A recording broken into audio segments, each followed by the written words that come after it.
내년부터 의료법인이 자회사를 세워 영리사업을 할 수 있게 됩니다. 북한 권력의 2인자 장성택이 사형 판결을 받고 형장의 이슬로 사라졌습니다. 내년 상반기부터 은행의 신용대출 및 변동금리 대출의 중도상환 수수료가 최대 30% 인하될 전망입니다. 정부가 내년부터 중소, 중견기업을 대상으로 해외 건설 플랜트 수주 지원 등을 위한 정책금융지원센터를 운영합니다. 시청자 여러분 안녕하십니까. 생경제현장의 임동석입니다. 오늘 코스피지수 외국인의 연이은 매도 속에 4거래일 연속 하락했습니다. 증권부 강광우 기자입니다. 안녕하세요. 네, 안녕하세요. 네, 오늘 시황부터 알려주십시오. 네, 코스피지수가 외국인의 매도 속에 나흘 연속 하락했습니다. 오늘 코스피지수는 전날보다 0.26% 내린 1962.91에 마감했습니다. 전날 뉴욕 증시가 경기지표 호조에 따른 양적 완화 축소 우려에 하락 마감한 가운데 코스피 역시 하락 출발했습니다. 외국인이 매도에 나선 가운데 기관이 한때 매도로 전환하면서 코스피는 1950포인트가 붕괴되기도 했습니다. 이후 기관이 다수 매수 규모를 키우면서 코스피는 낙폭을 줄였습니다. 외국인이 2,700억 원 순매도했고 기관과 개인이 각각 1,900억 원, 1,000억 원 매수 우위를 나타냈습니다. 업종별로는 의료정밀이 4.19% 오르며 가장 큰 폭으로 상승했고 전기가스업, 보험, 비금속 광물 등도 올랐습니다. 반면 건설업, 전기전자, 운송장비 등은 하락했습니다. 시가총액 상위 종목 중에서는 한국전력이 1.42% 상승한 가운데 삼성생명, 현대차, 신한지주 등이 올랐습니다. 반면 현대중공업이 3.38% 빠졌고 네이버, 삼성전자, SK텔레콤 등이 1% 넘게 하락했습니다. 대한항공과 한진칼은 한진해운과 한진해운 홀딩스의 합병 가능성에 따른 재무부담 우려로 큰 폭으로 하락했습니다. 네, 자, 올 연말 증시가 좀 심하게 출렁거리고 있습니다. 전문가들은 이에 대해서 어떤 원인과 전망을 내놓던가요? 네, 오늘 3개월간 이어온 코스피 지수의 박스권 하단인 1950선이 장중에 깨졌는데요. 국내 주요 증권사 리서치 센터장들은 12월 들어 하루를 제외한 전 거래일이 하락한 원인으로 양적 완화 축소 이슈, 원화 강세 등으로 외국인의 매도세가 거세지고 있기 때문이라고 진단했습니다. 변준호 유진투자증권 리서치 센터장은 장기 박스권이 장중이라도 깨진 것은 최근 미국 실업률이 떨어진 데다 전날 미국의 내년 예산안이 합의되는 등 테이퍼링 시기를 앞당길 수 있는 요인들이 많이 발생해 시장에서는 멀게만 느껴졌던 테이퍼링이 이제는 코앞에 다가왔다는 우려감 때문이라며 불량 신흥국보다는 국내 증시가 매력은 여전히 있지만 테이퍼링 이슈에서 자유로운 지역은 아니라는 게 증명된 셈이라고 분석했습니다.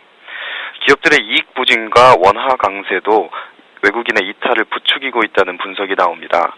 홍성국 대우증권 리서치 센터장은 4분기 기업들의 예상 영업이익이 지속적으로 하향 조정될 것으로 보이는 데다 원달러 환율이 1,050원 수준에서 움직여 환차익을 노렸던 외국인들이 추가적으로 국내 주식시장에서 매수하기는 어려워진 상황이라고 전했습니다.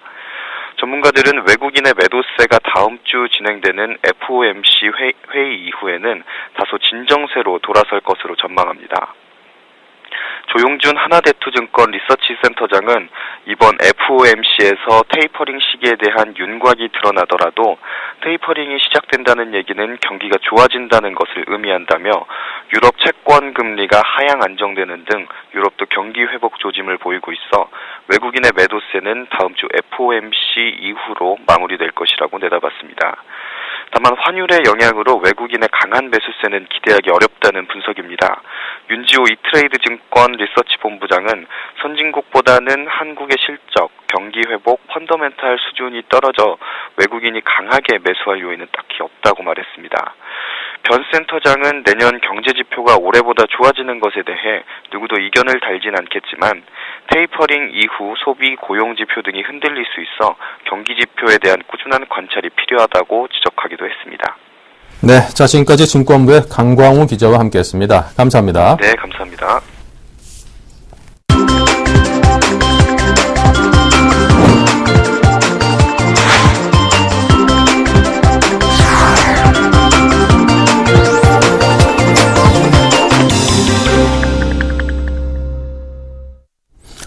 네, 오늘의 주요 뉴스입니다. 내년부터 전국 848개 의료법인이 자회사를 세워 영리사업을 할 수 있는 길이 열립니다.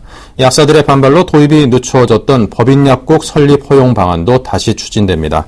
정부는 오늘 박근혜 대통령 주재로 제4차 무역투자진흥회의를 열어 의료, 고용, 지방자치단체 규제 개선에 초점을 맞춘 4차 투자 활성화 대책을 확정했습니다.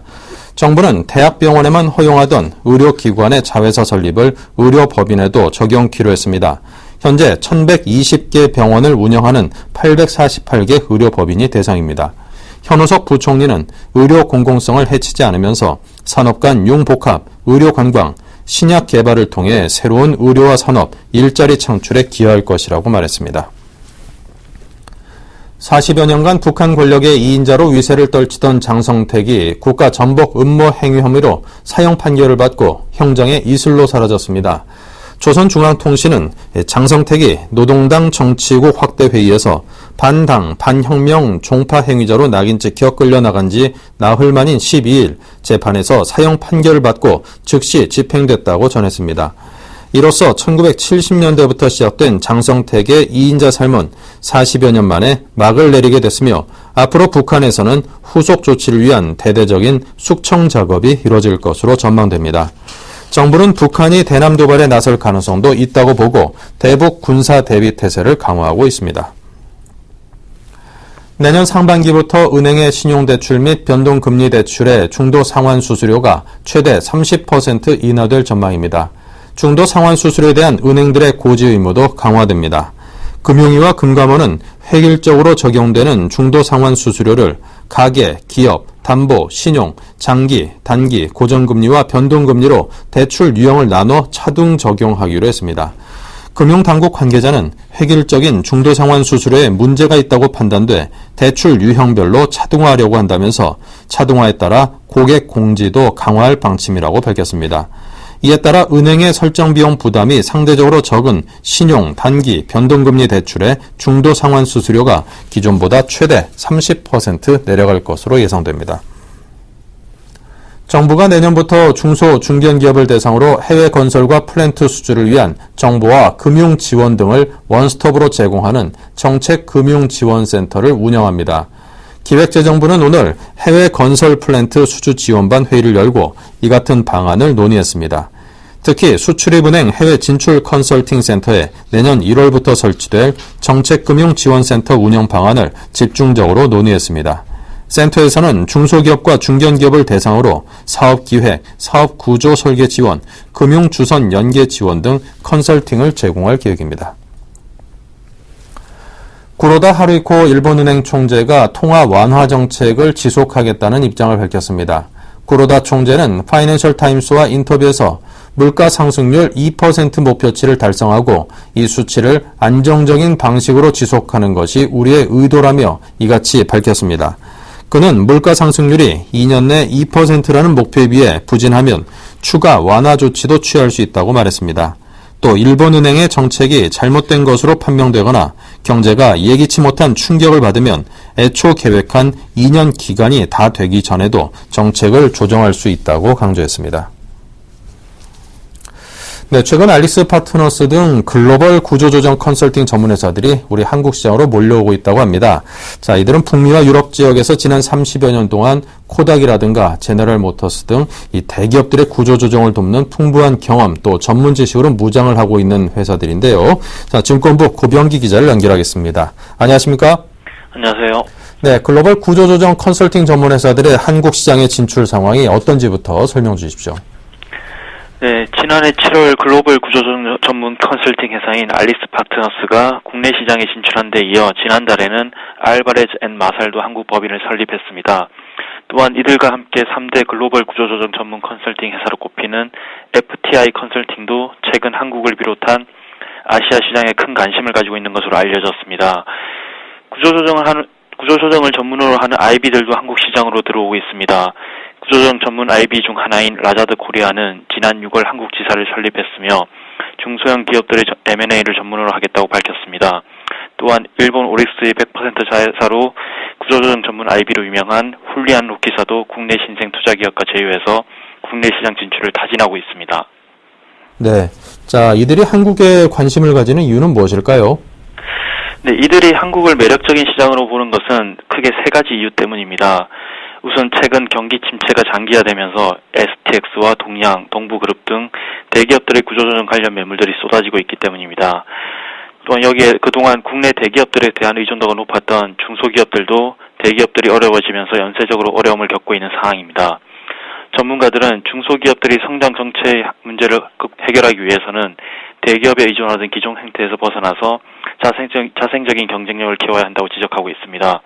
그중 한 방법은 바로 해외 매출 확대와 해외 기업 M&A를 통한 경쟁력 확보입니다. 알릭스 파트너스와 알브레즈 앤 마샬은 이러한 중소기업들의 전 세계에 보유하고 있는 고객들을 연결시켜줌으로써 도움을 줄 수 있다고 판단하고 있습니다.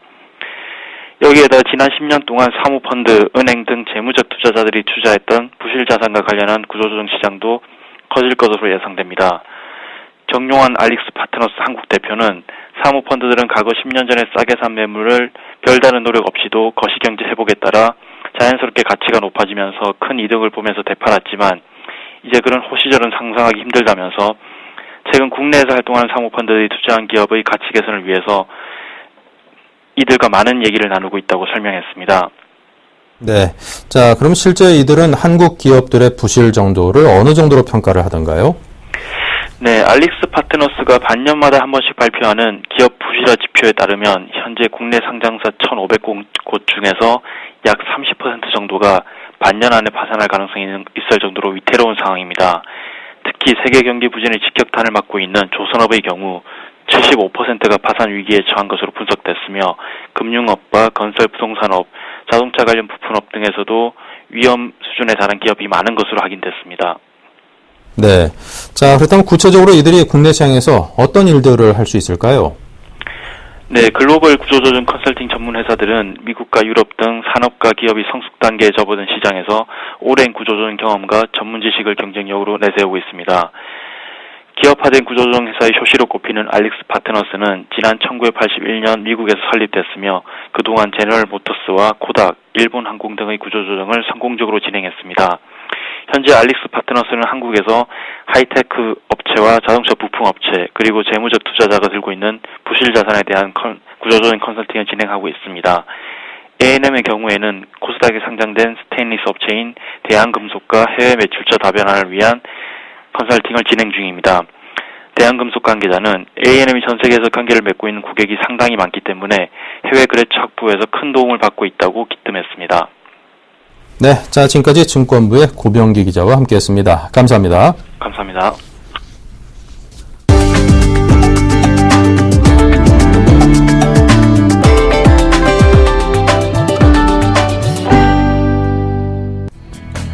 고래 기업들이 자금 조달 창구로 회사채 시장보다 주식시장에 더 의존한 것으로 나타났습니다. 지난 10월까지 기업 공개와 유상증자 등 주식시장을 통한 기업의 자금 조달액은 3조 4,900억 원으로 지난해보다 141.9% 늘었습니다. 반면 기업들이 회사채 시장에서 조달한 자금은 11.3% 줄어든 98조 7천억 원에 그쳤습니다. 회사채 시장이 극도로 얼어붙자 상대적으로 여건이 나은 주식시장을 선호한 것으로 분석됩니다. 현대자동차가 내년에 인천 송도에서 도심 레이싱 축제를 벌입니다. 현대차는 인천경제자유구역청, 인천도시공사와 함께 문화사업 업무 협약을 체결했다고 밝혔습니다. 현대차는 2014년부터 3년간 송도에서 열릴 예정인 더 브릴리언트 모터 페스티벌을 도심 자동차 문화축제로 기획 중입니다. 내년 하반기 송도에서 열릴 예정인 한류 문화축제 2014 K-페스티벌도 후원합니다. 한국프랜차이즈협회가 외식업의 중소기업 범위 기준을 상향 조정해야 한다고 촉구했습니다. 협회는 한국에서도 맥도널드나 버거킹 같은 세계적인 기업이 탄생하려면 제조업처럼 매출액 기준을 1,500억 원으로 상향 조정해야 한다고 밝혔습니다. 이에 앞서 중기청은 중소기업 범위를 매출액 기준으로 단일화하고 업종별로 차등화한 방안을 발표했습니다. 외식업의 중소기업 범위는 3년 평균 매출 상한이 400억 원입니다. 지난 12일 지수 옵션 시장에서 대규모 주문 실수를 낸 한맥투자증권의 매매 거래 및 채무 인수가 중단됐습니다. 한맥투자증권은 유가증권시장과 코스닥 시장, 코넥스 시장, 파생상품시장에서의 자기 매매 및 위탁 매매가 중단됩니다. 한맥투자증권은 전일 코스피 200 12월물 콜옵션과 풀옵션에서 시장 가격보다 현재 낮거나 높은 가격에 매물을 쏟아냈습니다. 업계에서는 프로그램 매매에서 오류가 발생한 것으로 보고 있습니다. 네, 이상으로 센 경제 현장을 마칩니다. 감사합니다.